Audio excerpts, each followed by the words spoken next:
అడుగుపెట్టాను. తెలుగు విద్యాలయం, వర్ణమాలకు స్వర్ణమాల వేసే ఆలయం.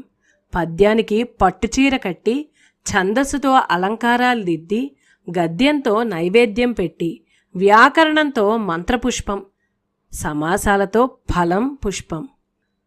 అలా తెలుగు భారతికి అక్షర నీరాజనం సమర్పించుకునే చోట. అక్షర లక్షల భిక్షాల శిక్షణా శిబిరం, సరస్వతి మందిరం.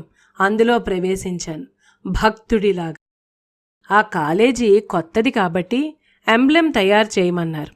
Srivalli Subrahmanyeswara arts and science college. 5 పడగల పాముని వేసి కాలేజీ పేరు రాసి కింద ఒక కొటేషన్ రాశాను, శీలేన శోభతే విద్య అని.